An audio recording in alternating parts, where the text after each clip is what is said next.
Сайн байцгаана уу, та бүхэндээ энэ өдрийн мэндийг хүргэе. 365 өдөр гайхамшигтай хамт подкастын маань 67 дахь дугаар эхлэхэд бэлэн боллоо. Та бүхний итгэл танд Панда байна.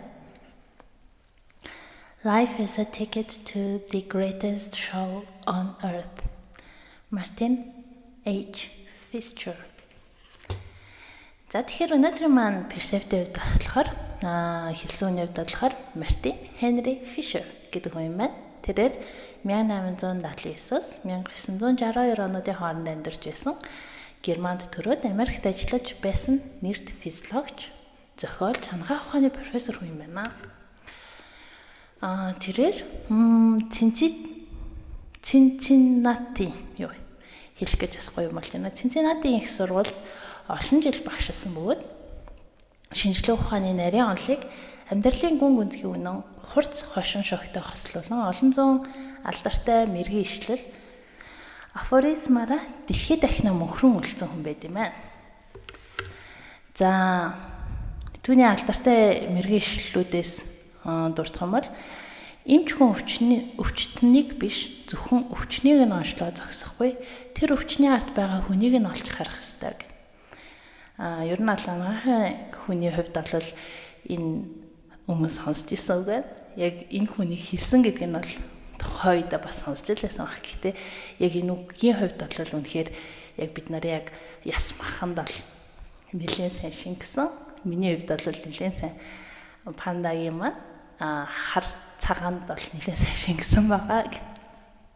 За өөр үг нь болохоор ухаантай хүн гэдэг бол заавал бүхнийг мэддэг нэг биш харин юуг мэдгүй байгаагаа мэддэг хүнийг хэлнэ. Энэ бас миний нөгөө амьдралдаа нэлээд тийм хэрэгжүүлдэг юу гэдэг одоо нэг тийм дүрм гэх юм уу одоо эсвэл нэг амьдралдаа хэрэгжүүлдэг нэг персептийн нэг утга агуулга байна л да. За өөр болохоор баримт гэдэг бол шинжлэх ухааны зөвхөн эхлэл юм аа. Харин төсөөл нь ухамсар ойлголт юм. Гэд зөндөө алдартай ишлэлүүд хэлсэн байна. Тэгээ өнөөдрийнхөө ишлэлийн хувьд одоо өнөөдрийнхөө персептив хувьд болохоор амьдрал гэдэг нь дэлхий дээр болж байгаа агуй шоуны тасалбар юм аа.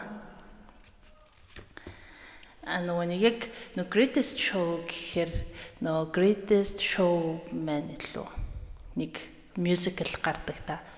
Зендая хин хоёр илээ тоглолтой. Тэрэн дээр шиг яг нөгөө нэг тэр хүний хувьд яг амьдрал ингээд нэг тийм юугаар яг тэр кинон дээр гардыг штэ. Ингээл багаасаа нэг эмгтээд сайн болоод тэгээ нэг тийм баяа айлын хүн биш жишээсэн болохоор нөгөө хадамдаа ингээд таалагддггүй. Тэгэл бөө юм болоод охиныг нь авч гуйж суугаал. Тэгээд нэг жоохон амжилт олонгууд нөгөө хадамдаа ингээ нэг тийм саймшрах гэл.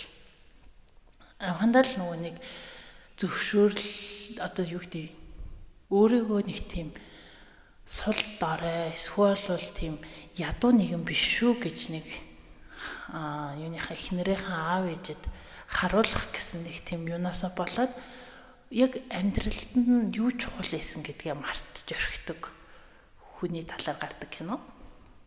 Тэгээ нөгөө талаараа надад бас яг би нөгөө нэг киног нь үзэхээс өмнө дуунуудын амар их сонсож жагаад тэгээ дараа нь киног нь үзчихсэн. Тэгээд яг киног нь үзэх үед нь яг л нэрээ хүн чинь бас нэг нөгөө зорилгын төлөө хитрхи ингээ улаарад дайрахаар тэр зорилго анх яг ямар утга учиртай байснаа мартаад яг тэр хүнд юу авчрах ёстой байсан мөлий ямар аз жаргалыг мэдрэх ёстой байсан гэдгээ мартаад хүн зүгээр нэг юмны төлөө одоо жишээ нь юу гэдэг мөнгө олдог машин шиг ажилтдаг болдог ч юм уу тий. Гэтэл яг тэр мөнгө нь хинт зориулах ёстой байсан гэр бүлдээ. Гэтэл гэр бүлд нь тэр хүний мөнгө хэрэгтэй юу гэхээр тухайн үед бол хэрэгтэй байсан. Гэтэл одоо олон жилийн дараа тэр хүний өөрийнх нь хамт байх одоо тэр өөрийнх нь яг гэр бүлтэйгээ өнгөрүүлэх цаг нь арай илүү хэрэгтэй болох ч юм уу тий. Яг нэг тийм байдлаар нөгөө амьдрал гэдэг чи яг л саяны энэ хэлснээр үнэхээр нэг тийм том жүжиг кино шоу тэгээд яг тэр амьдрах одоо нөгөө тэр шоунд оролцох угаасаа хэдүүлээ билет авчихсан л юм чинь тэрийг нөгөө нэг юу яах хэрэгтэй одоо нөгөө нэг бүрэн бүтэн утгаар нь enjoy хийж амьдрах хэрэгтэй. Тэгээ enjoy хийн гэдэг нь болохоор нэг тийм шоудаж цингээл ингээл амьдрах бас биш л дээ. Яг тэгвэл хүн ингээд өгтлээ ингээд шоуддаг хүмүүс тий тодорхой хэмжээнд нөгөө үйдсэн байдаг тэрнээсээ. Яг л тэр шиг нэг тийм утга учиртай ерөөс ингээд нэг тийм уйдгааргүй тийм амьдралаар амьдрах хэрэгтэй. За тэгээд чи нийтгэл танд панда болохоор бас арай л тэр амьдралаас нэг одоо хайж явж байгаа, туршиж үзэж байгаа, янз янзын юмыг ингээ оролдож үзэж байгаа шатан дээр явж байгаа. Та бүхэн ч гэсэн яг тийм шатан дээр явж байгаа гэдэгт итгэлтэй. Тэгээ энэ 365 өдрийн гайхамшигтай хамт подкастаараа хэдүүлээ тэр амьдралынхаа утга учирыг ядаж 1% нь ч гэсэн олж авахын төлөө хичээцгээе.